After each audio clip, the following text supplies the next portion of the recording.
Hello, today I'm going to try and wrap up the discussion from the Bertrand Russell end of things, even though I haven't addressed everything that he said, because you really can't address everything that he says in his essay adequately within little 4-minute videos. But almost everything that Bertrand Russell says in the rest of the essay is in fact addressed by Timothy Keller in The Reason for God, and Benjamin's giving a summary of those arguments. So if that is interested in you at all, please buy the book, check the book out from a library, borrow the book from a friend, and read it alongside Bertrand Russell.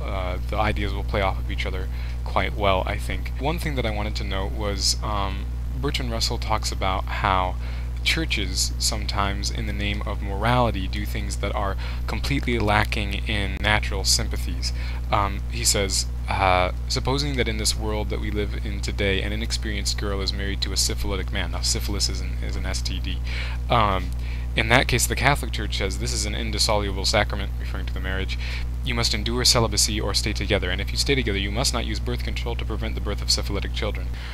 So what he's essentially saying is that churches have this thing called morality that they just throw on top of people, regardless of whether having a sense of those people's needs or their suffering or whatever.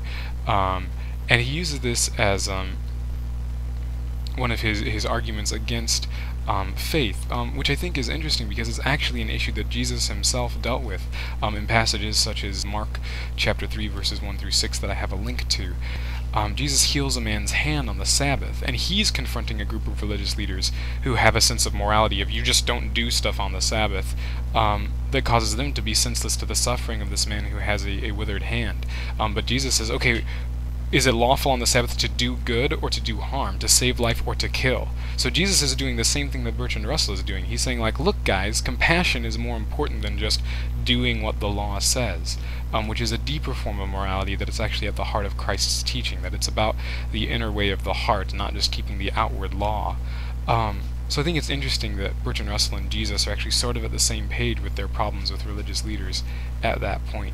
One other thing that I wanted to address from what Bertrand Russell says is that he talks about that religion is founded on fear, and religion has led to all sorts of cruelty, and religion has led to all sorts of injustice. So what we should do is appeal to science. He says go based on science, use science to find truth. Don't look back to the age of the past. I'm just gonna read a couple sentences here from his last two sections. Science can teach us, and I think our own hearts can teach us, no longer to look around for imaginary supports, but rather to look to our own efforts here below to make this world a better place to live in.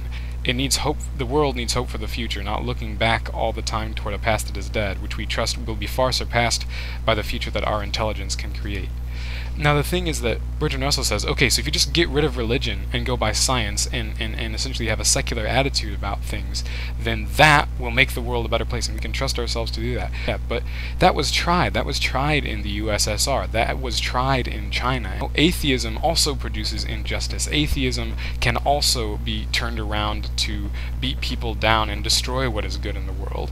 And so as I look at humans' track record in history, both inside and outside of religion, I don't think it's a very good argument to say, well, people in religion have done really bad, so what we should do is toss religion out the window. I think what we can conclude is something about us as humans has gotten so screwed up that whether we're religious or not, it can still produce great evil in society.